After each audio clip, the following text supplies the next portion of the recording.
Bismillahirrahmanirrahim. Biz bu aydan, bu bütün may ayı ben size Kur'an'ın esas dualar diyeceğim ki sizin gündelik problemler ve sıkıntılar hal olunsun. Hem Azerbaycan dilinde hem de Türk dilinde. Bugün ben size Azerbaycan dilinde diyeyim. En indi bu İran muharebeden sonra çətinlik çoxdur. Ona göre size ruzi dua deyirəm. Ki indi herkes bu biznesmendir, o işçidir, nədir, çətinlik çəkirlər. Ona göre Sure Yasin suresinin ahirinci iki ayeti İnnemâ emruhu izâ arada şey'in en yekûle lehu kun feyekûn. Fesubhanellezî biyedihi melekutu kulli şey'in ve ileyhi turcaun. Buna kulak asın benim diyan. Eğer siz bir günlük planlaşırsınız, buna bir de defa kulak asma kifayettir. Eğer siz bir haftanın planlaşmak istiyorsunuz, buna 7 defa kulak asın. Yalnız duaya kulak asın.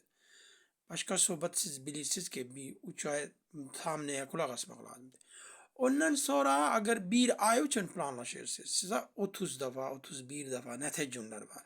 Bir yıl için siz eğer planlaşmak istiyorsunuz, bu duaya hem okuyabilirsiniz, okuyun, hem Kur'an'a bakın, oraya peravod ile, tercüme ile okuyun, hem de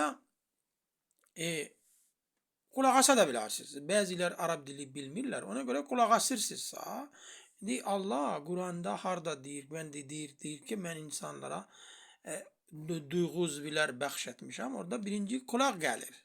İnsan en birinci kulak asır. Anladınız ki yok. Görme yoktu. Birinci o ikinci növbede gelir. Ve ona eğer bir yıl planlaşmak istiyorsanız 360 günde, 65 günde, 66 defa okuyun ve bütün yıl rahat oturun. Ve siz bakırsınız ki Allah Kur'an'da deyip min haysu şi'tuma harda senin cuman getirir oradan sana rozi veririm. Şimdi bu sabahda size bir dua diyeceğim. Kim harici yurtça gitmeyi istiyor, kim problemlerdedir, kim hastalıkta sağalmır, sonra vesaire. Ve siz eğer bir dua istiyorsanız, bana bu dua deyin, bana o dua deyin, bana falan dua deyin, o da size yazarım. Şimdi bu duanın eğer siz istiyorsanız yazılı şekilde, o da WhatsApp'ta benim numaram da var burada. Orada yazabilirsiniz. Biz ona dua size foto şeklinde de atabilirsiniz. Azerbaycan dilinde. O da gönderebiliriz.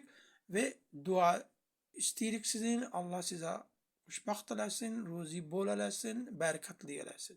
Çox sağ olun.